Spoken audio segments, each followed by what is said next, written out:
Bienvenue dans À travers l'œuvre, chère auditorice.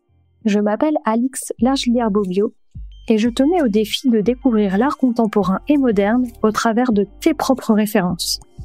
Chaque épisode, je serai en compagnie d'un ou d'une invitée pour parler d'une œuvre d'art. Nous prendrons le temps ensemble de décrire cette dernière et mon invité en tirera ses conclusions. Enfin, je révélerai le contexte artistique et historique de l'œuvre et de son artiste. Attention, dans cet épisode, nous allons aborder plusieurs sujets sensibles autour de la thématique de la mort. Si tu es sensible à ces sujets, tu peux arrêter l'écoute à tout moment et prendre soin de toi. Aujourd'hui, je reçois Christine. Alors Christine, je vais te laisser te présenter. Alors moi, oui, c'est Christine. Je suis actuellement en reconversion. Donc j'ai comme base le métier de moniteur-éducateur. Et là, actuellement, après une maladie, je suis en reconversion et je vais créer ma propre entreprise. Je suis maintenant tourneuse sur bois après une formation et je vais créer mes bijoux en bois. Et sinon, en loisir, j'aime beaucoup la photographie. J'aime aussi la peinture. Moi, j'ai pratiqué un peu de la peinture à l'huile, de l'aquarelle. J'ai fait des petits ateliers et c'est vrai que tout ce qui est création m'attire beaucoup. Alors, je n'ai pas fait d'études, mais moi, je suis attirée par beaucoup de choses. Tout ce qui est art, pas forcément la peinture. J'aime bien aller voir des expositions. Moi, je vais à ma sensibilité, en fait. Ce qui m'attire, je vais le voir, j'aime regarder et voilà, je m'intéresse en fait. D'accord, c'est intéressant. Donc t'es ma deuxième invitée sur ce podcast et du coup chacune a vraiment son rapport à l'art. Du coup maintenant, on va faire un tirage au sort pour savoir de quelle œuvre on va discuter ensemble, on va parler. Donc c'est parti. C'est le chiffre 3. C'est une œuvre qui s'appelle L'île des morts, comme quelqu'un qui est mort. Et c'est la version numéro 5. Elle date de 1886. C'est une huile sur bois de 80 cm par 150 cm. Et l'auteur, c'est Arnold Böcklin. Qu'est-ce qu'on est en train de voir? Est-ce que tu peux nous décrire la scène? Oui. Alors, je vois un gros rocher au milieu de la mer. Ce rocher a un creux. C'est un grand rocher, c'est assez haut. Et au milieu, je vois des grands cyprès. Il y a une entrée avec 2 piliers. Et devant cette entrée, sur l'eau, une barque arrive avec un personnage en blanc. L'atmosphère est assez sombre, je dirais. On se demande bien ce que ce personnage fait là.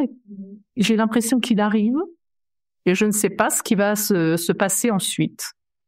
J'aperçois dans la roche des portes. Donc, on peut supposer que c'est habité, qu'il y a peut-être quelqu'un qui vit là. Je ne sais pas. Voilà. Tout autour, sur l'eau, il y a des rochers. Le ciel est très nuageux et très sombre. Il y a de belles couleurs. Moi, j'aime bien ce bleu au milieu du sombre. Et c'est vrai qu'on se pose toutes sortes de questions. Qu'est-ce que le peintre a voulu nous montrer par cette peinture, en fait. Alors, la roche, il y a du blanc, du marron, avec un petit peu d'ocre. Au-dessus de la roche, on voit un peu de végétation.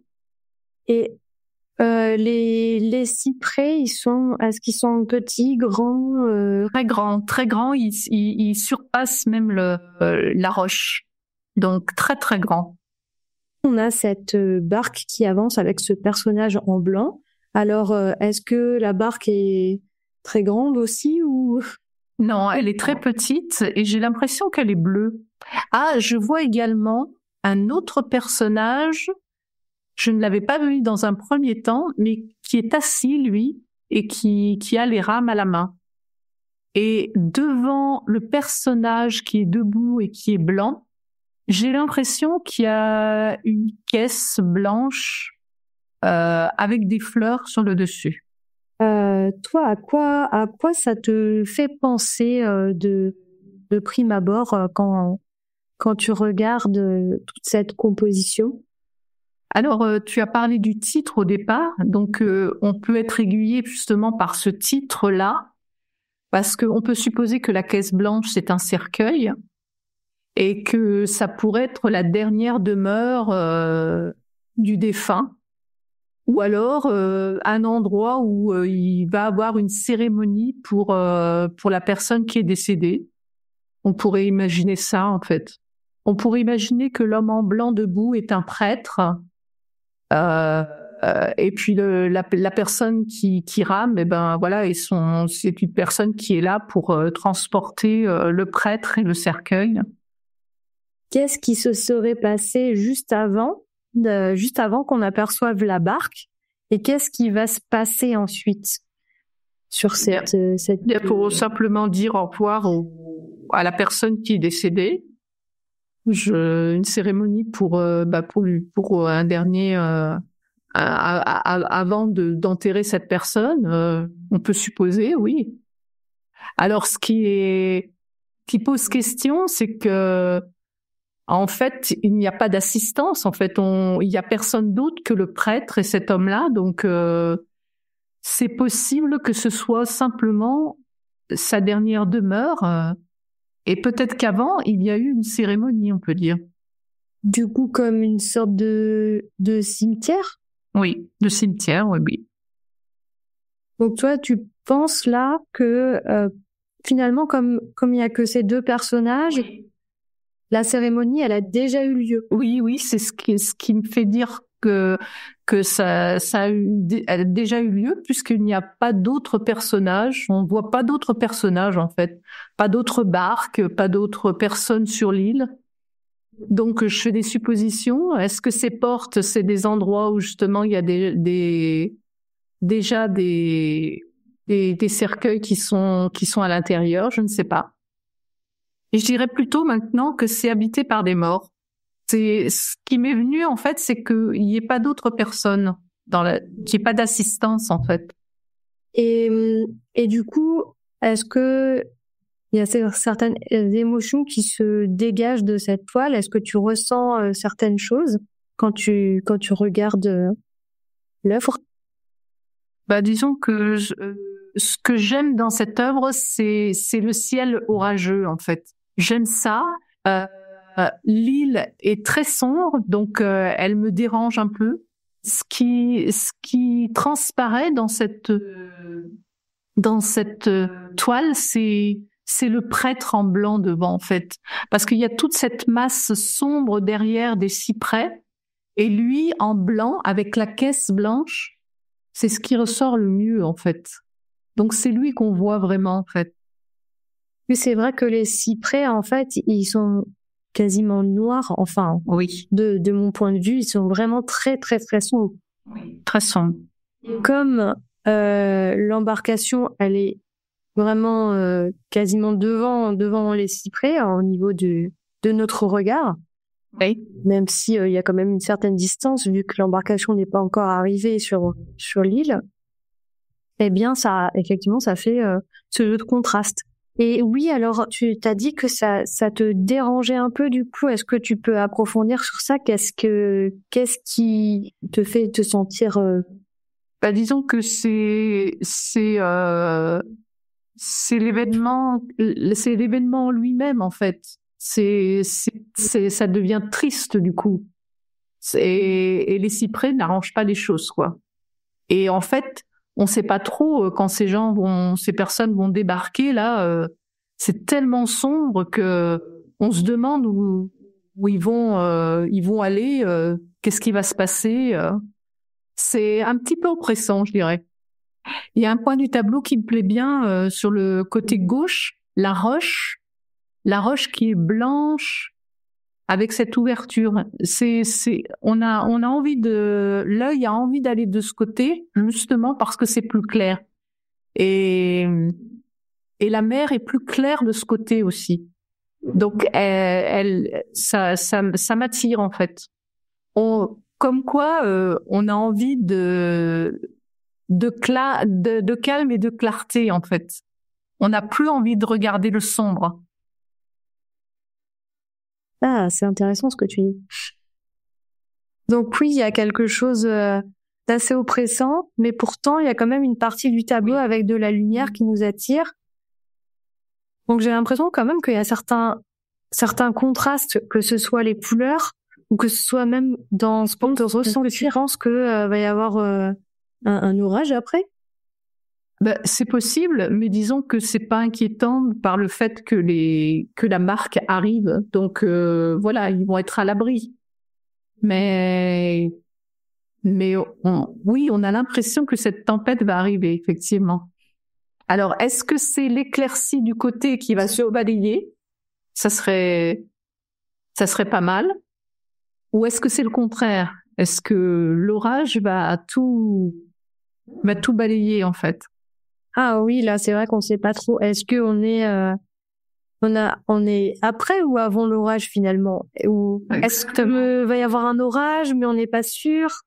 En tout cas, il y a pas de représentation de la pluie. Il y a des nuages, mais on voit pas de pluie, à moins que t'en vois. Non, je vois pas de pluie, mais ce qui se passe à droite est pas sympathique, quoi. Oui, c'est vrai que c'est beaucoup plus sombre. Même au niveau de la mer, il y a plus d'ombre. Voilà, c'est ça. Et tu parlais du côté gauche avec l'ouverture dans la roche et la roche qui est plus blanche. Mm-hmm. Mais du côté à l'extrême opposé, du côté droit, là, il y a une partie. Alors au loin, à l'arrière, c'est très sombre. On peut dire que c'est certainement la continuité de la roche. Peut-être, oui. C'est certainement la continuité de la roche, mais elle est complètement noire dans l'ombre totale. Et au-dessus, les nuages sont très menaçants. Il y a des nuages bleus très foncés et noirs également. Donc ça, c'est intéressant, même au niveau des contrastes. On aurait pu se dire, on aurait pu choisir de faire très contrasté. Le peintre aurait pu choisir de se dire tout le côté droit est sombre et tout le côté gauche est éclairé. Puis finalement, c'est plus nuancé que ça. C'est plus nuancé que ça parce que il y a une sorte devant cette roche très foncée là à droite, il y a une espèce de balcon tout blanc qui est aussi éclairé en fait. Curieusement, on pourrait imaginer que la lumière vient de derrière les personnages, parce que ça éclaire la roche et le balcon. Et curieusement, les cyprès sont très très noirs, quoi. Parce que ils auraient pu être éclairés du coup. Oui, c'est ça qui peut-être a confirmé. Ça confirme ton sentiment d'oppression, puisque on a l'impression qu'il y a de la lumière qui vient de derrière les personnages, donc voilà, qui tombe. Et par rapport aux spectateurs qui seraient derrière nous, mais les cyprès en face ne sont pas éclairés. Les cyprès sont impressionnants en fait. Est-ce qu'on voit le plus cette masse noire au milieu, hein? C'est vrai qu'ils sont très impressionnants et ils sont très très hauts, plus hauts que les plus hautes de la roche. C'est ça qui est impressionnant. Alors, est-ce que tu veux parler d'autres points de ce tableau? Je pense qu'on a dit pas mal de choses, hein. Je ne vois pas quoi rajouter. Si, peut-être, sur les piliers, j'ai l'impression que ce sont des lions, des statues de lions Sur les piliers à l'entrée du... À l'entrée, ouais. Voilà. Juste là, foncé, des cyprès, à l'avant des cyprès, là, il y a 2 colonnes. Elles sont assez larges. Et au-dessus, on les voit très peu, mais ils sont là. Ils sont là, ces 2 lions, peut-être qui gardent l'endroit. Peut-être. Voilà. En tout cas, ils marquent l'entrée de l'île. Voilà, c'est ça. Alors, as-tu d'autres choses à ajouter ou passons-nous directement maintenant à la révélation et un peu plus du contexte de cette œuvre assez mystérieuse finalement? Oui, moi je veux bien connaître l'histoire de cette œuvre. Alors, c'est parti. Donc, je rappelle, le titre, c'est L'île des morts. C'est la version 5. C'est une huile sur bois de 80 cm par 150 cm d'Arnold Böcklin. Et ça a été réalisé en 1886. Alors, en fait, tu vas voir, c'est une œuvre particulière. Et je vais souligner pourquoi. Donc, L'île des morts, c'est une série déjà de 5 tableaux. Et nous, on est en train de regarder la 5e version. Mais la première, elle date de 1880. La deuxième aussi. Ensuite, la troisième, 1883. La quatrième, 1884. Et la dernière, 1886. Et donc, elle est conservée à Leipzig, au muséum, alors en allemand, der Bildenden Künste. Ouais. Donc, je pense que c'est le muséum d'art, le musée d'art de Leipzig. Alors, le peintre Arnold Böcklin, lui, il est né en 1827, le 16 octobre, et il est décédé un 16 aussi, mais janvier 1901. Et il était peintre, dessinateur et sculpteur suisse. Et c'est un des principaux représentants du symbolisme allemand. Alors, du coup, qu'est-ce que le symbolisme ? Le symbolisme, c'est un mouvement artistique qui se développe dans les années 1870 en Europe et qui atteint son apogée dans les années 1890. Et il apparaît d'abord en poésie avant de gagner la peinture, la musique et le théâtre. C'est un courant qui rompt avec la peinture académique et le naturalisme de la seconde moitié du XIXe siècle. Et le mouvement symboliste, il est difficile à définir, mais il a quand même des thèmes récurrents comme un fort pessimisme, une attirance pour le rêve et l'ésotérisme, une atmosphère générale mélancolique. Donc là, déjà, ça nous donne quelques indications par rapport à ce qu'on regardait. Mais j'approfondis maintenant vraiment dans l'œuvre, dans la version numéro 5 de cette île des morts.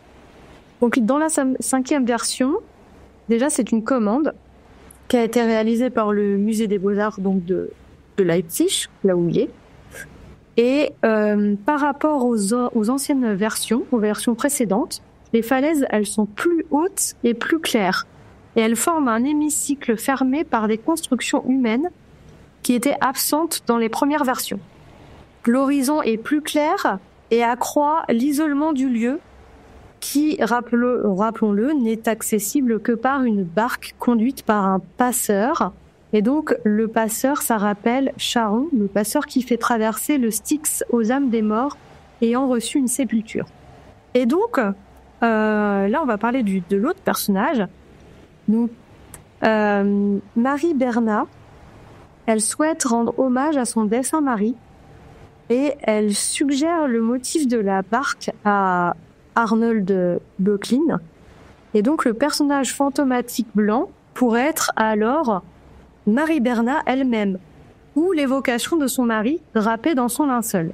Donc on sait la vaste culture littéraire et philosophique allemande du peintre, sa connaissance érudite des mythes et de leur interprétation depuis l'Antiquité jusqu'aux grands maîtres de l'art européen. Donc selon la tradition antique, les morts reposent en 2 lieux différents.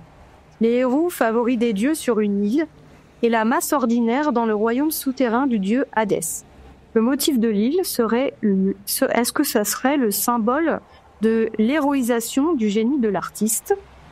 Il faut savoir qu'un siècle auparavant, Jean-Jacques Rousseau avait été inhumé sur l'île des Peupliers dans le parc d'Ermenonville. Donc peut-être que ça a été aussi une inspiration. Et peut-être aussi que Arnold Böcklin s'imaginait faire partie de ces personnages héroïques. Il y a un détail qui est troublant et dont on n'a pas parlé ensemble, c'est que à partir de la 3e version de l'œuvre, il y a une chambre funéraire qui est située la plus à droite de l'île. Et en fait, on ne le voit pas très bien parce qu'elle est dans l'ombre. Mais il y a un A et il y a un B. Et en fait, ce sont les initiales du peintre. Alors, est-ce que Böcklin envisageait l'île des morts comme son propre tombeau ? Mystère. En tout cas, toutes les versions évoquent un calme mystérieux, à la fois oppressant et apaisant.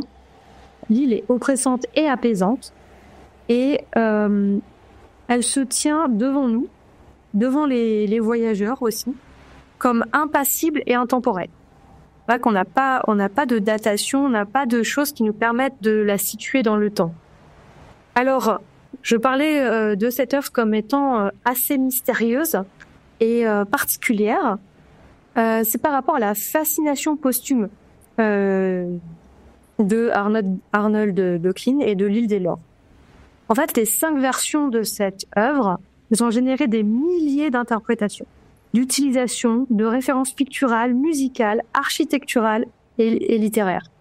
Par exemple, Giorgio de Chirico, Salvador Dali, Hans Ruedi Giger. Il y a une évocation dans Shutter Island, dans Le Garçon et le Héron, dans Alien. Il y a un morceau éponyme d'une musique d'Alceste, qui est un groupe de métal plutôt atmosphérique. Ça a aussi inspiré le décor de l'opéra de Richard Wagner. Et il y a aussi des poèmes symphoniques qui ont inspiré ces tableaux. Donc, c'est vraiment une série donc de ces cinq œuvres qui ont ensuite fasciné des dizaines et voire des centaines de personnes et des artistes qui ont repris la thématique, et elle a encore repris vraiment, même à l'heure actuelle. On parlait de Shutter Island et Le Garçon et le Héron. Je suis allée le voir au cinéma, Le Garçon et le Héron. Alors pas moi, donc du coup, si tu vois la référence. Oui, il faudra que je me remémore le dessin animé, et puis que ça va me faire réfléchir, ça. Et je pense que Shutter Island, alors je me souviens un petit peu, mais déjà c'est sur une île. Oui. Certainement que quand il arrive sur l'île, il doit y avoir des cyprès ou quelque chose comme ça qui évoque cette œuvre. Il faudrait revoir Shutter Island et revoir le Garçon et le Héron, et dès qu'il y a une île, faire pause et voir s'il y a des cyprès ou quelque chose qui ressemble à cette roche et ce que nous montre Böcklin. Du coup, je trouve que ton ressenti et ce que tu as décrit, finalement l'histoire que tu as supposée, elle s'avère plutôt en adéquation avec l'atmosphère dégagée par le peintre, et puis aussi de Marie Bernat qui souhaitait rendre hommage à son mari. Donc ça, c'est intéressant. Qu'est-ce que tu éprouves par rapport à ce que tu avais imaginé et par rapport à ce que je viens de raconter sur l'œuvre et sur l'artiste? Bien, je pense qu'on était vraiment sur la même longueur d'onde, on va dire. Mais c'est intéressant de savoir à quelle période a été peinte cette peinture, en fait. Et le fait que ça soit une commande d'une personne, en fait, qui a perdu son mari. Donc c'est intéressant de savoir ça. Et l'inspiration du peintre, du coup, par rapport à cette commande. Du coup, oui, il y a vraiment plusieurs tableaux, et il me semble que c'est pas tous les tableaux qui ont été commandés. D'accord. C'est vraiment la version qu'on est en train de voir qui a été commandée du coup par le musée des Beaux-Arts. Mais en même temps, on a cette femme dont on parlait tout à l'heure, qui a perdu son mari et qui a suggéré à l'artiste de peindre la barque. Ah oui, d'accord. Oui, c'est vrai. Mais je sais pas si elle avait elle-même fait une commande d'un des tableaux. D'accord. Alors oui, c'est peut-être plus le centre des Beaux-Arts. Tu parlais d'un... Oui, le musée des Beaux-Arts de Leipzig. D'accord. Oui, là, on a quand même... Je ne l'ai pas dit, mais du coup, on a la version du tableau dont on a parlé, la version numéro 5 qui est à Leipzig. On a la 4e version qui a été détruite lors d'un bombardement à Berlin pendant la Seconde Guerre mondiale. La 3e version, elle est à Berlin. La 2e version, elle est à New York. Et la première version, elle est à Bâle. Donc, on a aussi des tableaux. Là, je vois quand même New York, Berlin, Bâle, Leipzig. Ça fait des endroits assez éparses sur la surface du globe. Oui. Et qu'est-ce que tu penses aussi de cette fascination posthume pour cette œuvre, hein, et pour le peintre, qui finalement, ce peintre, il est connu, je pense qu'il est connu principalement pour cette série d'œuvres. Ah oui. Alors, oui, parce qu'on peut considérer peut-être que ça travaillait peut-être le peintre, le fait de la mort, le thème de la mort, peut-être que ça l'a beaucoup travaillé. Il avait besoin d'extérioriser ça dans sa peinture. En tout cas, c'est vraiment... Quand j'ai préparé cette œuvre, il y a une vidéo sur Internet de Alt 236 qui parle ça s'appelle Le mystère de l'île des morts.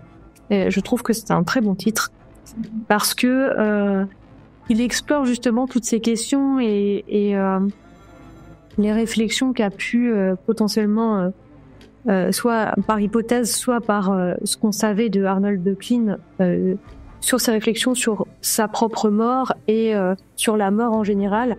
Et c'est peut-être une des pistes qui fait que beaucoup d'artistes ont été happés, fascinés par ces toiles, parce que ça parle de la mort, en fait.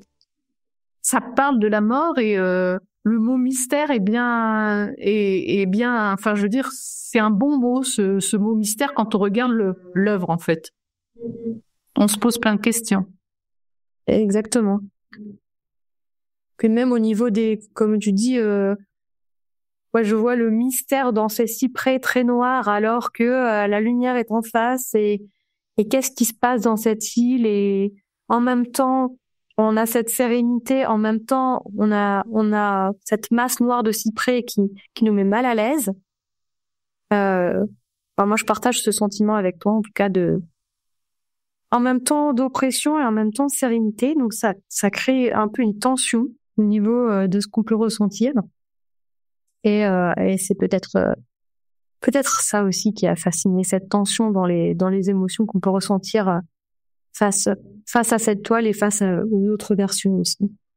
Après, on peut imaginer les cyprès éclairés et du coup, ça aurait été totalement différent, en fait, en regardant l'œuvre.